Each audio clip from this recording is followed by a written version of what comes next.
భారతం ఛానల్లో ఈ వారం ఒక కొత్త వీడియోతో మీ ముందుకు వస్తున్నందుకు చాలా సంతోషంగా ఉంది. ఈ వీడియో మీకు తప్పకుండా నచ్చుతుంది. సబ్స్క్రైబ్ చేయండి, షేర్ చేయండి. తప్పనిసరిగా బెల్ ఐకాన్ నొక్కి సబ్స్క్రైబ్ చేస్తారని ఆశిస్తా ఉన్నాను. మీ ఈ సహకారమే నాకు మరిన్ని వీడియోలు చేయడానికి ఉత్సాహాన్ని ఇస్తుందని చెప్పి మిమ్మల్ని కోరుతా ఉన్నాను.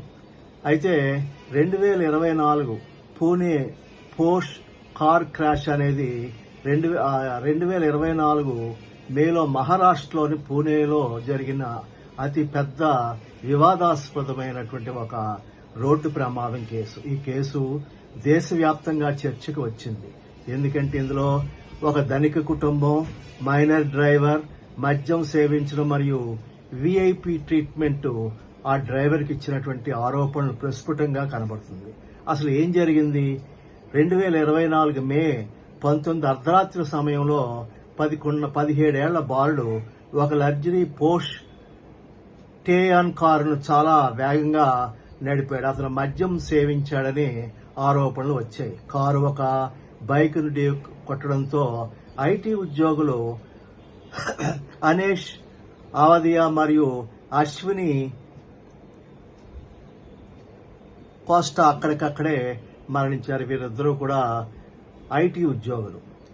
ఎందుకు ఇది పెద్ద వివాదం అయింది? ఈ కేసులో కొన్ని విషయాలు ప్రజలకు చాలా కోపాన్ని తెప్పించాయి. ఏంటంటే ఇతను మైనర్ డ్రైవర్, వయసు 18 ఏళ్ల కంటే తక్కువ అయినా ఖరీదైనటువంటి స్పోర్ట్స్ కారును మద్యం తాగి నడిపాడన్నటువంటి ఆరోపణలు ఉన్నాయి. పూణేలోని పబ్బుల్లో మైనర్కు మద్యం ఇచ్చాడనేటువంటి ఆరోపణలు అతనిపై ఉన్నాయి. బెయిల్పై విమర్శలు. అయితే అతని మధ్య బెయిల్పై బయటికి రావడం జరిగింది. మొదట కోర్టు అతనికి చాలా తేలికైన షరతులతోటి బెయిల్ను మంజూరు చేయడం జరిగింది. ఆ బెయిల్ను పురస్కరించుకొని అతి నీచంగా వారి బంధువులందరూ కూడా మద్యం సేవిస్తూ ఒక పార్టీని కూడా చేసుకోవడం, అది ఆ వీడియో బయటకు వచ్చి చాలా వైరల్ అయ్యి ప్రజల కోపానికి గురి చేసింది. అయితే కోర్టు అతనికి చాలా చిన్న షరతులతోటి బెయిల్ ఇచ్చింది. రోడ్ సేఫ్టీపై 300 పదాల వ్యాసం రాయాలనే షరతు సోషల్ మీడియాలో భారీ విమర్శలకు గురైంది. అయితే దీనిపై రాహుల్ గాంధీ గారు స్పందిస్తూ అదే ఓలా కానీ మరే ఇతర క్యాబ్ డ్రైవర్ కానీ అదే రోడ్డు యాక్సిడెంట్ చేస్తే అతనికి ఒక వ్యాసం, రోడ్డు ప్రమాదాలపై ఒక వ్యాసం రాయమని అతన్ని విడిచిపెట్టేస్తారా అని చెప్పి ఆయన తీవ్రంగా ఆరోపించడం జరిగింది. నిజమే కదా, డబ్బున్న వారికి ఒక న్యాయం, డబ్బు లేని పేదవారికి ఒక న్యాయం మరి మన భారతీయ న్యాయ వ్యవస్థ ఇస్తా ఉందా అనేది ప్రజలు చాలా ఎక్కువగా ఆలోచిస్తూ ఉన్నారు. అయితే సాక్ష్యాల మార్పిడి పైన కూడా చాలా ఆరోపణలు వచ్చాయి. బాలుడి బ్లడ్ శాంపిల్ను అతని తల్లి రక్తంతో మార్చారని పోలీసులపై ఆరోపణలు. కొంతమంది డాక్టర్లు, కుటుంబ సభ్యులు, ఇతరులు కూడా ఈ కేసులో అరెస్ట్ అవ్వడం జరిగింది. అయితే పోలీసులు మరియు రాజకీయ పలుకుబడే వ్యక్తులు కూడా ఇందులో ఒత్తిడి చేశారని, పోలీసులపై ఒత్తిడి తెచ్చారనేటువంటి ఆరోపణలు కూడా వినిపిస్తా ఉన్నాయి.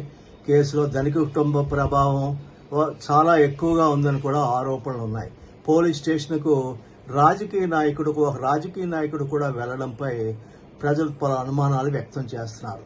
తర్వాత ఏమైందంటే ప్రజల ఆగ్రహం తర్వాత బాలుడి బెయిల్ రద్దు చేశారు. అతన్ని జువెనైల్ హోంలో ఉంచారు. తండ్రి, తాత, డాక్టర్లు తదితరులపై కూడా కేసులు పెట్టారు. తర్వాత కోర్టులు అతని మైనర్ గానే ట్రయల్ చేయాలని నిర్ణయించాయి, పెద్దవాళ్లా కాదు. ప్రజలు ఎందుకు కోపంగా ఉన్నారంటే ఈ కేసు వల్ల చాలా మంది ఇలా భావించారు. ధనికులకు ఒక న్యాయం, పేదలకు ఒక న్యాయం జరుగుతుందా అని. సాధారణ వ్యక్తి అయితే ఇంత సులభంగా బెయిల్ వచ్చేదాన్ని కూడా ప్రజలు ప్రశ్నిస్తున్నారు. మద్యం తాగి డ్రైవ్ చేయడం, ఓవర్ స్పీడ్ వల్ల జరిగిన ప్రమాదాలపై కఠిన చర్యలు అవసరం కాదా అని చెప్పి కూడా ప్రజలు భావిస్తున్నారు. ఈ కేసు భారతదేశంలో రోడ్డు భద్రత, జువెనైల్ చట్టాలు మరియు విఐపి ప్రభావం గురించి ఇప్పుడు పెద్ద చర్చ జరుగుతోంది. ధనికులకు ఒక న్యాయమా, పేదవారికి ఒక న్యాయమా అనేది కూడా పెద్ద చర్చనీయాంశంగా మారింది. ఏదేమైనా ఇద్దరు ప్రొడక్టివ్ ఏజ్లో ఉన్నటువంటి ఐటీ ఎంప్లాయీస్, ఒక యువకుడు, ఒక యువతి మరణం మనందరం కూడా చింతించవలసిన విషయం. వారి లోటును వారి కుటుంబానికి ఎలా తీరుస్తాం, ఇది ప్రజలందరూ తప్పనిసరిగా ఆలోచిస్తారని భావిస్తూ జై హింద్.